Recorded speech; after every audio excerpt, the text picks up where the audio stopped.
Oh my gosh, what was that? Oh Lord, that's a total rookie mistake.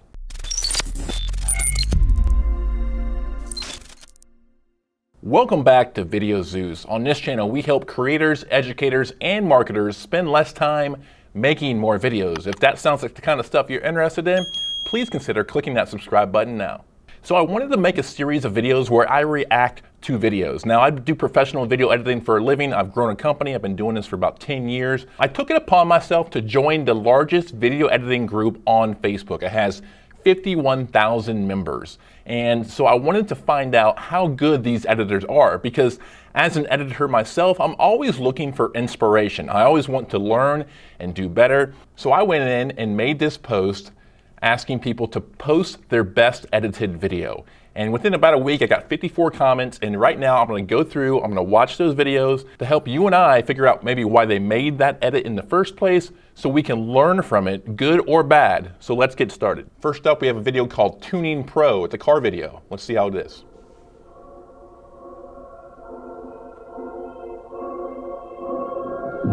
I like that shake effect.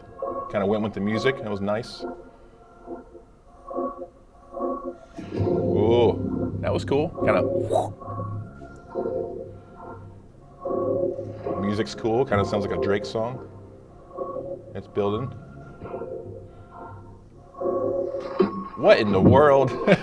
Did you see that? That was what you call a flash frame. Let me go back and rewind it. Wait for it. Do you see it? That little black flash? Now that's something that could have been done for editing visualization, but I think based off the rest of the edit and so what I've seen so far, there's been no misedits, and that was definitely a misedit, the black flash frame. So it looked like maybe they didn't have the shots butted together right next to each other. And this being a final edit and him saying this is one of his best edited videos and to have a flash frame, oh Lord, that's a total rookie mistake. All right, let's continue on. Next video up. This is a video called Dear 2020. This year has changed me. I've lost myself and found myself again. We don't quite know what's going to happen next week, tomorrow, or even in 5 minutes. This year has definitely taught us all that. But I suppose that's the most exciting part of living. I can see what she's trying to do. She's making kind of a look back piece on 2020. I kind of not sure what to think about the look of the video. I don't know if she's doing this kind of picture-in-picture effect to make it look more like artistic, or if she just didn't fill the frame with the video. As an editor, for anyone that's editing video nowadays, you always have to keep in mind that people might be watching this on their phone. So if you got this video on your phone, and even if it's sideways, it's still really small. It's still really hard to see exactly what it is. So if anything, a tip would be to just make your videos full screen. It's not a bad edited video. I can see what she's going for. It's very quick. It's almost too quick. I think she could have got the same feeling with shots that are a little paced out, maybe 2 to 3 seconds length rather than like a half a second to a second in length. So maybe if anything, just know that yes, it's powerful to start your video off with the best stuff, but you also have to make sure you don't use everything at the beginning so you don't have anything to use at the end. All right, next up, another YouTube video. Travel vlog. Oh, they got the mirrored text. That's a little old school, but we'll keep it. Oh my gosh, what was that? Look at this car. Look how close this is. Bam, they like swerve at the last second. That's ridiculous. This could very well be one of the first videos this guy has edited.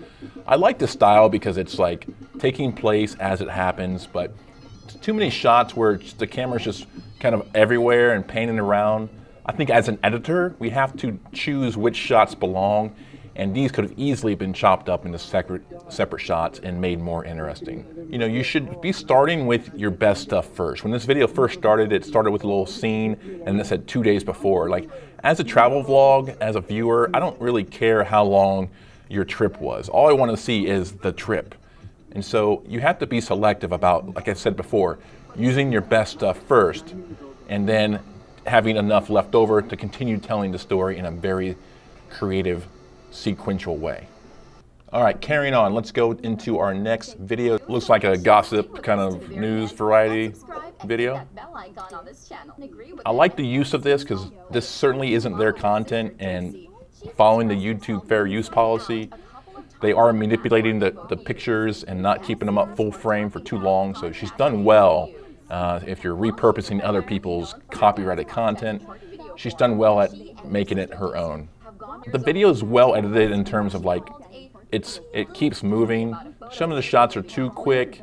It does line up with the narrative, which is, I think, the #1 thing editors need to keep in mind is to match the picture with the words, and she's definitely doing that here. She's got a lot of different shots flashing up and flashing back.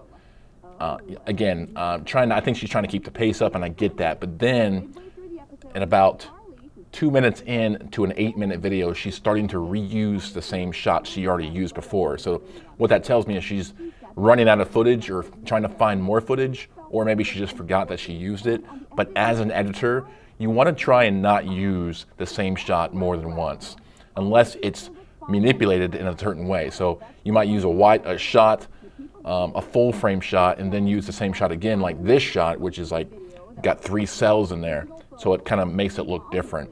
But using the same shot twice, at least twice, in the first 2 minutes of an 8-minute video, makes me think that she's probably going to use it again, and maybe even again. But if you do use it twice, to make the second time make it look different, apply a color effect, apply some sort of picture-in-picture effect, anything to make it look like a new shot. All right, let's continue on. Looks like it's got some subtitles. I'm always a fan of subtitles. So maybe by this being their best edit, meaning that they were able to take a picture, put it in some sort of square meme type of format, and then use these subtitles as graphic overlays.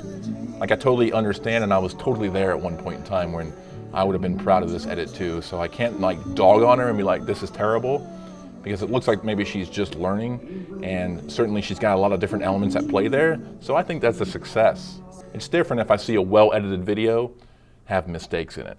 This is just a bad video already, but bad in the terms of just not professionally done, but good in the terms of that she's learning how to do it. All right, yeah, a video from Amit. He says, "Sir, this is my page. Please follow and visit." Oh boy. Not really sure what's happening here. This is the problem with video editors that don't post for social media, is they post widescreen videos, but they don't shrink them down to a square format. This video right here is a prime example. It looks like a cool video. It's got lots of cool motion graphics flying in, but the words are cut off. How in the world are you supposed to read the video if the words are cut off? What you need to do is resize that video before you put it on Instagram, Twitter, anything like that. Make sure it fits the platform. This right here looks like a cool commercial for web media, but without even being able to see what the video is, or the graphics are cut off, it just makes me think that this is their low end. They don't know what they're doing. There's no way in hell I would hire them. All right, let's go. We got one from MD. Here's a year in review 2020 video. Let's see what we got. Right off the bat, this looks like a montage video of maybe some of his best clips. And this is something important to say, is that a lot of times video editors, new video editors, will think that in order for it to be a well-edited video, it has to have lots of effects on it. And that's not the case. Putting effects on it like this is cool if you do it once, but not if the whole video is this effect. It kind of gets old quickly. And the sooner your audience can predict what's about to happen, the sooner they're gonna stop watching your video. And that's the purpose of an editor, is to keep people watching. It's not just to make the video look cool. It's to edit the video in a way that's gonna keep people watching from the beginning to the end. If people aren't watching your entire video, then what's the point? All right, continuing on, we got a video from Morgan. Let's click on it, let's see what we got.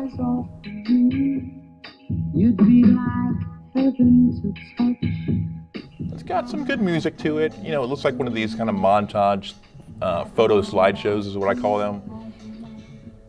Showing her progression of her being pregnant. I get it, it's a very special time. I have kids, and that whole entire time is very magical.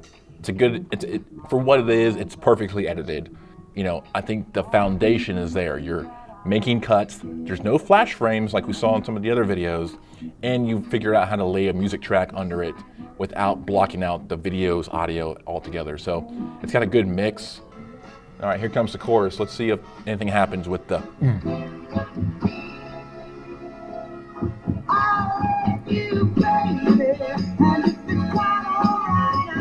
Oh, okay. That was a pretty, so the music hit and boop, out popped that baby. All right, we've got another one video, here we go.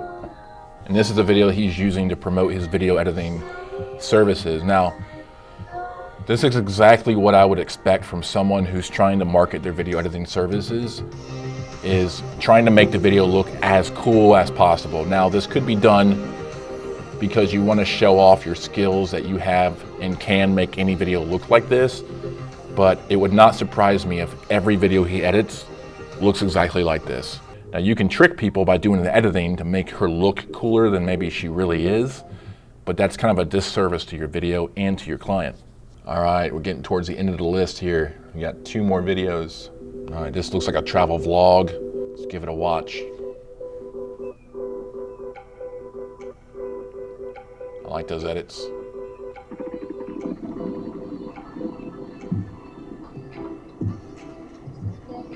Good sequence.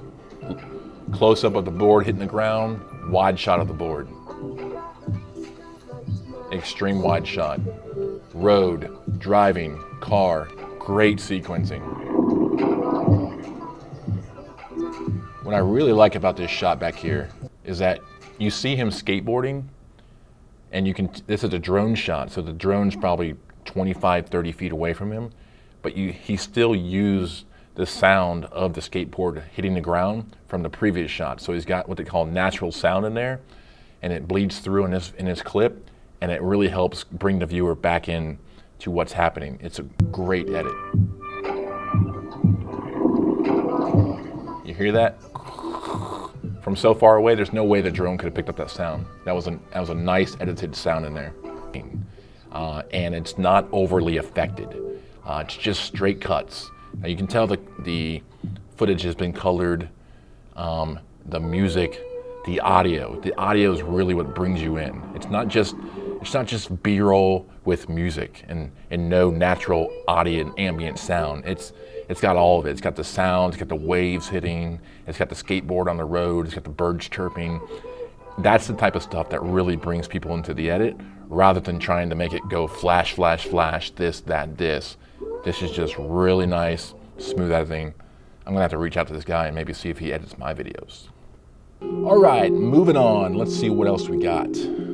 I like the color burn effect. It's timeless, it's classic.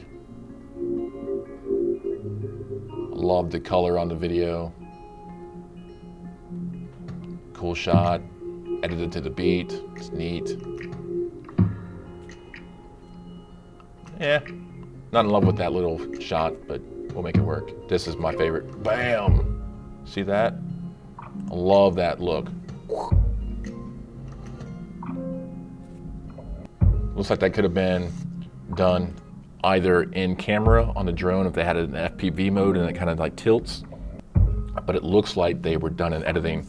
At the very last second, you see it kind of stretch and zoom in as it's tilting. That's how you can tell it's an edit. Here it comes. And that shot right there. I love this shot. It's like, looks like an engagement video, and it's got this shot of the arm, and you can see these goosebumps. But then like the ring comes on top, and it's a classic shot, probably chosen for the ring, but I think the goosebumps part of it is even better.